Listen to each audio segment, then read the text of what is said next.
జలదానము. సనాతన ధర్మంలో జలదానానికి చాలా విశేషమైన ప్రాముఖ్యం ఉంది. ఉగాది నుంచి వర్ష ఋతువు వచ్చే వరకు ప్రతి హిందువు తనకు తోచినంతలో జలదానం చేయాలని శాస్త్రవచనం. అదే సంప్రదాయంలో భాగంగా చలివేంద్రాలు ఏర్పాటు చేయడం మనం చూస్తూ ఉంటాం. అసలు జలదానానికి ఉన్న ప్రాముఖ్యత ఏమిటి? జలదానం చేయకపోతే వచ్చే నష్టం ఏమిటి? దీని గురించి పురాణం ఏం చెప్తోంది తెలుసుకుందాం. జలదానం ప్రాముఖ్యత గురించి స్కాంద పురాణంలోని ఒక కథ ఉంది. హేమాంగ అనే ఒక మంచి మహారాజు ఉండేవాడు. ఆయన దానశీలుడు. ఎన్నో దానాలు చేశారు. ఆకాశంలో ఎన్ని నక్షత్రాలు అన్ని ఉన్నాయో, సాగరంలో నీటి బిందువులు ఎన్ని ఉన్నాయో అన్ని ఆవులను దానం చేశాడు. వీటితో పాటు బ్రాహ్మణులకు, పేదలకు, వికలాంగులకు కావలసినంత బంగారం, వజ్రాలు, భూములు, ఇళ్ళు విపరీతంగా దానం చేశాడు. ఇవి మంచివే అయినా దీనితో పాటు అతనికి ఇంకొక దోషం కూడా ఉంది. అన్ని దానాలు చేశాడు కానీ ఎవరికి జలదానం మాత్రం చేయలేదు. దూరం నుండి వచ్చిన వారికి, ఎండలో వచ్చిన వారికి, దాహార్తులైన వారికి నీరు దానం చేయలేదు. నీరు దానంగా ఇచ్చేదేమిటి? నీరు ఎవరైనా ఇస్తారు, ఎక్కడైనా దొరుకుతుంది. నేను మహారాజును, నా హోదాకు తగ్గట్లు గో, భూ, సువర్ణ దానాలు చేయాలి అనుకున్నాడు. ఇది మనకు తప్పుగా అనిపించదు కానీ శాస్త్రం మాత్రం దీన్ని దోషంగా పరిగణిస్తుంది. దాహార్తులకు నీరు ఇవ్వకపోవడం వలన జాతక పక్షి జన్మ 3 సార్లు వస్తుందని శాస్త్రం. దానం ఇచ్చే సమయంలో అందరినీ సమానంగా చూసేవాడు. ఇక్కడ సమానంగా అంటే పాత్రులా అపాత్రులా అన్నది పట్టించుకునేవాడు కాదు. అంటే అందరికీ అన్ని దానం చేయకూడదు. ఎవరికి ఏది ఎంత అవసరమో అది అంత మాత్రంలోనే దానం చేయాలి అని. పండితులకు, మూర్ఖులకు, పేదవారికి, వికలాంగులకు అందరికీ సమాన సత్కారం. మంచి పండితులకు ప్రాముఖ్యం లేదు. నిజమైన పాండిత్యం లేని వారికి డాంబికాలు, దర్పాలు, దుష్టమైన బ్రాహ్మణులని కూడా విచారించకుండా దానం చేసేవాడు.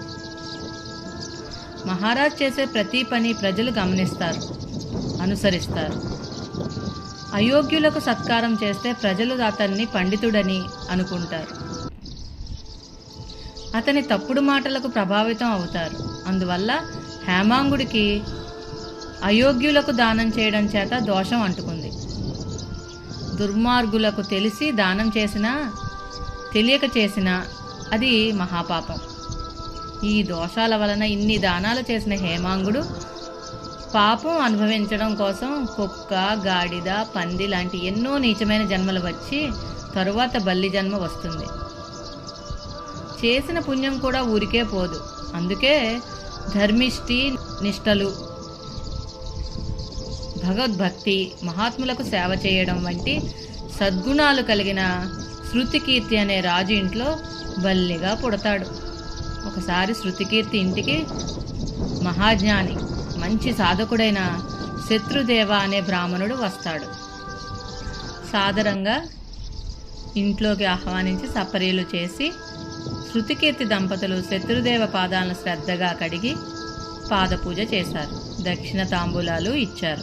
ఆ బ్రాహ్మణుని పాదాలను కడిగి జ్ఞాన పాదోదకం రాజు తలపై చల్లుకుంటున్న సమయంలో పైన గోడ మీద ఉన్న బల్లిపై కొన్ని చుక్కలు పడతాయి.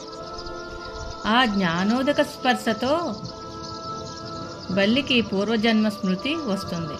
తాను హేమాంగరాజునన్న స్పృహ వచ్చిన బల్లి శత్రుదేవను, నేను చేసిన తప్పేమిటి, అంత దాన ధర్మాలు చేసిన నాకు ఈ నికృష్టపు జన్మలేంటి, కారణం చెప్పమని అడుగుతాడు. దానికి శత్రుదేవ తన తపోశక్తితో పరిశీలించి 2 పెద్ద దోషాలు చేసినట్టు చెప్తాడు. అన్ని దానాలు చేసిన జలదానం చేయలేదని తెలియక కాదు, శాస్త్రం తెలిసినా నీరు దానం చేయడమేంటన్న భావంతో అవసరమున్న వారికి కూడా జలదానం చేయకపోవడం దోషమని, పాపమని చెప్తాడు. యోగ్యతను విచారించకుండా దుష్టులకు దుర్మార్గులకు దానాలు చేయడం వల్ల పుణ్యం రాకపోగా పాపం వస్తుందని, అందుకే నీకు ఇలాంటి జన్మలు వచ్చాయని వివరిస్తాడు. అప్పుడు బల్లి రూపంలో ఉన్న హేమాంగుడు పశ్చాత్తాపడి, మరి నాకు ఉద్ధారమయ్యే మార్గం, పాప పరిహారమయ్యే మార్గం ఏమిటి అని శత్రుదేవను అడిగాడు. కరుణించిన శత్రుదేవ తన పుణ్యంలో ఒకరోజు వెంకటాచల యాత్ర, స్వామి పుష్కరిణి స్నానము, శ్రీ వరాహస్వామి దర్శనము, శ్రీ శ్రీనివాస దర్శన ఫలము హేమాంగుడికి దానం చేయగా దానితో అతని పాప ప్రక్షాళన జరిగి అతనికి బల్లి శరీరం నుండి విముక్తి లభించి సాధన శరీరం పొంది ఉద్ధరింపబడ్డాడు. మనుషులే కాదు, మన చుట్టూ జంతువులు, పక్షులు, మొక్కలు, చెట్లు అనేకం ఉంటాయి. వాటికి ఒక్క వేసవిలోనే కాదు నిత్యం నీటి అవసరం ఉంటుంది. కాకపోతే అవి మనలాగా నోరు తెరిచి అడగలేవు. మనమే కాస్త ఆలోచించాలి. మన ఇంటికి వచ్చిన వారికి కాసిని నీరైనా తప్పక ఇవ్వాలి.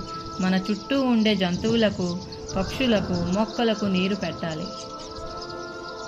కథలో సారాంశం అర్థం చేసుకోండి. జలదానం చేయండి, అభివృద్ధికి నోచుకోండి. ఈ కథ పివిఆర్కే ప్రసాద్ గారి తిరుమల లీలామృతం నుంచి సేకరించడమైనది.